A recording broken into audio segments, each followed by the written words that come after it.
Welcome जी। क्या हाल चाल है? ठीक ठाक हो जनाब? ਇਹ ਮਹਿਮਾਨ ਆਏ ਨੇ ਗੁਜਰਾਤ ਦੇ ਨਾਲ ਪਿੰਡ ਰੱਤੀ ਗਿੱਲਾਂ ਵਾਲੇ ਦੇ ਨਾਲ। ਚਾਚਾ ਜੀ ਮਾਸ਼ਾਅੱਲਾ ਵਾਨ ਡੇਰੀ ਫਾਰਮ ਤੇ ਆਏ ਹੋ, ਮੱਝਾਂ ਲਈਆਂ ਨੇ, ਕੋਈ ਮਜ਼ਾ ਆਇਆ ਹੈ जी? ये पसंद आई है जी, बहुत पसंद आई। अल्लाह पाक अल्लाह ਤੁਹਾਨੂੰ जिंदगी। ਚੋਣੀਆਂ ਪੀਣੀਆਂ ਨਸੀਬ ਕਰੇ। आमीन। अल्लाह पाक ਚੋਣੀਆਂ ਦੇ ਜੇ। आमीन। अल्लाह पाक ਦੀ ਜ਼ਾਤ ਇਹਨਾਂ ਦੇ ਸਾਹ ਲੰਮੇ ਕਰੇ। ਠੀਕ ਹੈ, ਸਾਵਾਂ ਨਾਲ ਰੱਜਣ ਹੁੰਦਾ ਹੈ। ਤੇ ਸੁਣਾਓ ਮੱਝਾਂ ਠੀਕ ਨੇ? ਸਵਾਦ ਆਇਆ ਕੋਈ ਮੱਝਾਂ ਦਾ ਲੈਣ ਦਾ? ਇਹ ਝੋਟੀ ਜਨਾਬ ਲਿਆਂਦੀ ਤੇ ਇਹ ਉਮੀਦ ਹੈ ਵੀ ਵੀਡੀਓ ਦੇ ਵਿੱਚ ਲਾ ਕੇ ਭਰਾਵਾਂ ਨੂੰ ਸ਼ੌਕ ਕਰਵਾਉਣ ਦੇ।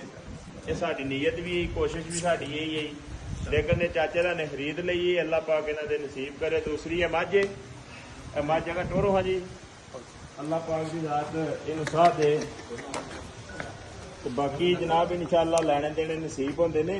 ਤੇ ਜੋੜਾ ਮੱਝਾਂ ਦਾ ਜਿਹੜਾ ਚਾਚੇ ਦਾ ਨੇ ਲਿਆ ਨਾ, ਅੱਲਾਹ ਦੀ ਮਿਹਰਬਾਨੀ ਨਾਲ ਬੱਕਰੀਆਂ ਜਿਹੀਆਂ ਮੱਝਾਂ ਨੇ। ਠੀਕ ਹੈ ਜੀ, ਇਸੇ ਵੀਡੀਓ ਦੇ ਨਾਲ ਇਜਾਜ਼ਤ ਚਾਹੁੰਦੇ ਆ। ਅਗਲੀ ਵੀਡੀਓ ਦੇ ਨਾਲ ਫੇਰ ਹਾਜ਼ਰ ਹੋਵਾਂਗੇ ਜਨਾਬ। ਨਾਰਾ ਮਾਰਨਾ ਚਾਚਾ ਜੀ, अच्छा पाकिस्तान जिंदाबाद। जिंदाबाद। अल्लाह है।